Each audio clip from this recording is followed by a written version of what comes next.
Hello, viewers of YouTube. My name is James, and I'm making a video about Dead Island, which I haven't done any video in a while, so I hope you'll enjoy it. I'm playing as Sam B, who is this washed-up rapper, like a one-hit wonder kind of guy who made a song called "Who Do You Voodoo Bitch" that like got to the top of the hip-hop charts. Then it went to shit. Now he's on this island killing zombies. Story's not the biggest focus of this game, so instead I'm just going to look at the various aspects of it. It's an RPG more than people would expect from all the pre-release material, and it's got like a massive focus on melee combat. So to demonstrate this, I'm going to run up this road for a while until I find a zombie. I know there's some kind of far up here. I probably should have started this video a bit later, but I'm going to cut its arms off because it has this really unique like flesh damage system. So if you hit something in the arm, then it might not cut its arm off straight away, but it'll like tear at its arm a little bit. It looks pretty cool. But with this badass sword I've got, it'll probably just... He's just a dead guy.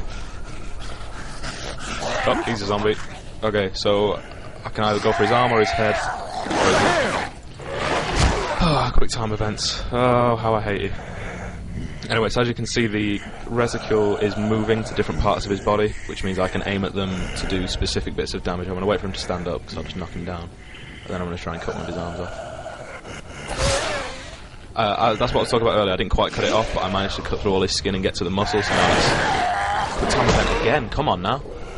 So now that's kind of damaged, as you can see. It's pretty cool. So I'm gonna cut his other arm off. Oh, what? Why did I get through all the way through it? Okay, so that killed him because I'm badass. But if he was alive, he would now only be hitting me with one arm, which is a really cool system. Right now I'm using the digital combat model, which means I just click and it swings. This is kind of cool because it's easy. It's a bit casual, if you don't mind me saying. And oh, another zombie. It's really easy, and it basically does what it's supposed to do, and that's just let everyone play the game.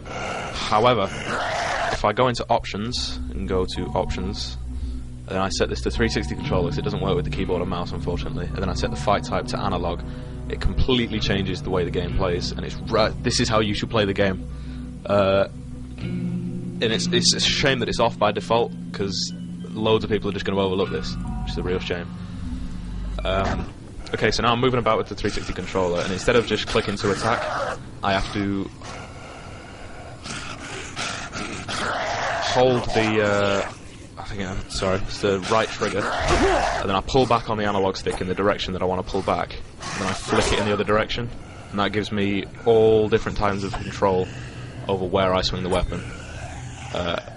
And combined with the dismemberment system, this kind of lets me do what I want, basically, so I'll just grab that. Now I'll head into the resort, because there's loads more zombies there. As you can see, I've got all different kinds of weapons that are on my quick weapon thing here. These are just weapons that I found. It's kind of got like a Borderlands style loot system, just not as really robust as that. So I could find like a machete, and then it'll have certain stats applied to it, which are damage, which is just damage, force, which is how likely you are to break the bones, because it has a bone breaking system, which is really cool. I'll show that in a minute. The weight, which is how much stamina you lose when you swing, because there is a stamina system, and durability, because the weapons break down, which you've probably already heard, because a lot of people don't like that, but it's actually pretty cool. They don't know what they're talking about. Okay, so this guy's a zombie. I'm gonna come down on his head like Thor. Oh no, I've actually got a Thor hammer. I'm gonna whip out that. So this has kind of a Dead Rising style crafting system where I can take a weapon and use a mod to apply certain properties to it. So this one, I've got this huge sledgehammer called Gabriel's Sledgehammer. I got it from a church, and I've attached like all kinds of batteries and wires and shit to it. So if I get a critical hit, which is kind of unlikely because I'm not very good, it will electrocute him. Oh, there you go. That worked well. So because the electrocute thing happened, he went flying back and one of his arms came off. Don't know how that works. I'll just chuck it down to wizardry. And it did tons of damage, enough to kill him, but you won't always kill him. So there's another thing you can do in the combat, and that's hold the other trigger. It's the right mouse button, and that will put your weapon back into like a throwing position, and then you press the other one and he will throw whatever weapon you're holding, and then you can go pick it up. I will use a sharp weapon to show you because it's much better. I can throw it into him. Oh damn it, it killed him. That's not what I wanted. Oh, it didn't. Okay, so then I can yank it out of his live body and then continue fighting him with it, which is just a great feeling. this one does not want to die. With some unlocks, I can also jump on their heads to instantly kill them if they're down, which is kind of a nice thing, but you have to spec into that. Because as I said earlier, it's a RPG, and because of that, there is skills. Here's my skill tree. I'm with a relatively high level character, because this is playthrough 2. Yeah, so here you've got your first tree, which is your Fury skill, which I'll show you in a minute. You've got here, which is your combat tree, which is kind of like speccing into different combat weapons. I've gone for blunt weapons, because breaking bones is fun. And this is your survival tree, so it's just various things to do with the game. I can heal over time, get more stamina, pick locks, bonus experience for certain things, and just stuff like that. So now I'm going to head back to... No, I'm going to head to the quest menu to show you how the quests work, because they're kind of cool. So as I said, it's an RPG, third time I've said that, and that means quests and experience. I've got all of these. So I will go get Gianni, some woman, get her necklace from Bungalow 6 in the districts. In the bottom right corner, I think, I'm not very good at my left and right, sorry about that, is like a mini-map, and when I choose an active quest it will spec what? I'm just mixing up all my words, I'm the worst, I haven't done this in ages, sorry about that. It will show on the map where I have to go, and I'm just following that. There's more zombies here, I imagine. I was correct. I'll use this beastly weapon. It's kind of cool. The advantage of the head stomping is that it doesn't use the durability of your weapons, because as I said earlier, your weapons kind of degrade and break. And they don't completely break, but they do no damage at all when they get to low levels of durability, so you have to go repair them, which costs money, which is kind of hard to get, because zombies. It is a little bit weird that currency is still such a big thing in a zombie infestation, but you know, it's a game. Bollocks. You can kick as well. You probably already seen me do that, but you can kick, which is kind of a light attack that will stun them, and it doesn't use any stamina. So if you run out of stamina, you can kick to keep them at bay. Oh yes, add a red. This is a gory game. Probably already noticed that, but this is really gory. You can jump kick as well, which knocks them down instantly, which is just kind of badass, really.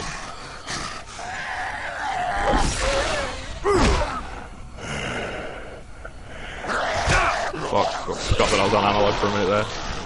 Analog does get very difficult when big groups of zombies start to show up. That wasn't nearly big enough, but like in the second act there's like groups of 10 zombies and stuff, and they just fuck you up if you're on analog. After a while I got really good at it, so I could kind of like line them all up and cut all their heads off at once, which is badass, and I like it, but yeah. So where am I going? I will hop over this thing into Bungalow 6. Oh wait, but there's something going on here. Help me, please. So this woman needs me to help her. There is driving in this game. It's not very good driving though. It's ripped kind of straight out of Call of Juarez, the cartel, and it was kind of shitty in there. I'm just going to drive in a circle. You can run things over, which is nice, but there's no handbrake, which is the worst. I can't power slide around corners and stuff. You can run zombies over, but you get reduced experience, kind of like in Borderlands. I'll just get out of this now. And that's good because the maps are kind of huge, so getting around them in the car is nice, and it means you don't have to fight as many zombies and all that nonsense. Okay, so I'll come in here and speak to this woman. My husband, he's bleeding. Can you help us? I probably can, yeah. Hey! Name's Roger, brothers. And this is my wife, Jess. We were driving like a bat out of hell when I saw that broke down car. Part of me said, forget about it. But I couldn't do that and live with myself, so we stopped to see if we could help. The driver must have been in shock or something, because he threw himself at us like a crazy guy. I had to kill him. But this was self-defense. I was protecting myself. You gotta believe me. But you know what? He took a bite out of me, man. Shit. I think I got whatever he had. Rabies. I don't know. Fuck. Who the hell knows? But can you get Jess out of here? If I start to lose it, I don't want to bloody hurt her. So now I get to accept this quest on this lovely quest accept screen where the paper is identical and the blood splatter is the same regardless of who you get it from. I'm going to accept this quest. Hey man, thanks. Should take her to the lighthouse. My brother James should be there. You'll take her in. So as you can probably see, the writing is not great in Dead Island. It's kind of weak, if I do say so myself. The voice acting is also not the best, but compared to other Techland games, it's incredible. It's the best acting they've ever had. Because I mean, Call of Juarez, if you the third one, the Cartel, if you played that, oh my god, it was awful. And then they've kind of redeemed themselves a bit with this. So here's the necklace I was looking for. And I'll take that back to the woman later. But I've got this other quest. It's kind of a bit of an escort mission, but not quite. Oh shit, I took that car all the way up there. Okay, so I'm going to need to go get that car and then bring it back down. That was a silly thing of me to do. Oh, I can't jump over that. It's not a platformer. Stamp on a red, quick way to get it done. So a minor touch I did like, I think it might be a bug actually, but if you come up to the car on the wrong side, you can just do that and be on the right side. That's a fantastic thing. Why don't all games have that? Okay, so I need to try and turn around. If I had a handbrake, this would be fine. I could just turn around and do a sweet handbrake turn, but no. Got to manoeuvre between all these trees and shit. Ugh. Damn it. Come on. And then I need to turn around in here, because I need to go out the other way. Fantastic.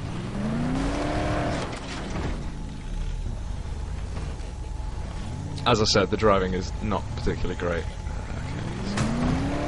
Oh, I smashed in my front window. I can do this though, which is awesome. All driving games need that. That's a fantastic thing. If you break your window in like Dirt 2, it's your race over almost, because there's just fuck all you can do about it and you can't see. But here, just smash it down, whatever. It'd be fantastic if they had that. Okay, so she's in the car. Now I need to drive to the lighthouse. As you see, the marker on my map will tell me how to get there. And the marker's kind of smart. It does some stupid things, like if you're walking between two areas, it will just randomly jump about and you don't know where to go. But if you like jump into a car, it will only show you a route that the car can take, which is lovely.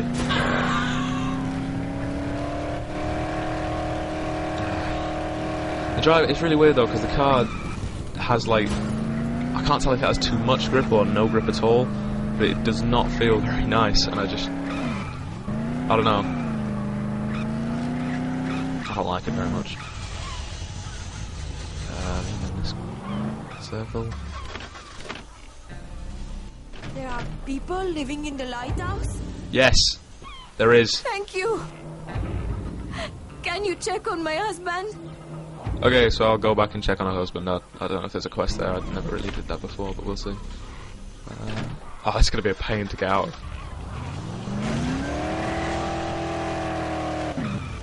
That's how you do that like a boss. I'm not kidding. That was the greatest thing I've ever done. In a life full of achievements, that's it.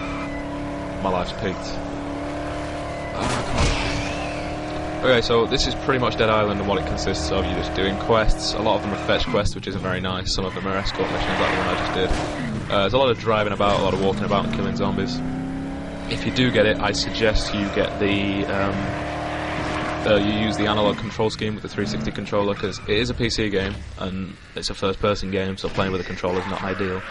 But the analog control scheme makes such a fun difference to the game that it's definitely worth using it. I'm just going to go back in here and check what's going on with her husband. I predict he'll be a zombie, because it's a zombie game, and if he was bitten.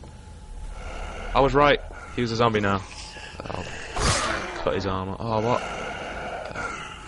I can stamp on his head like that, okay. And that was this look at Dead Island. I hope you enjoyed it, and I hope you'll subscribe and comment and all that nonsense. Bye.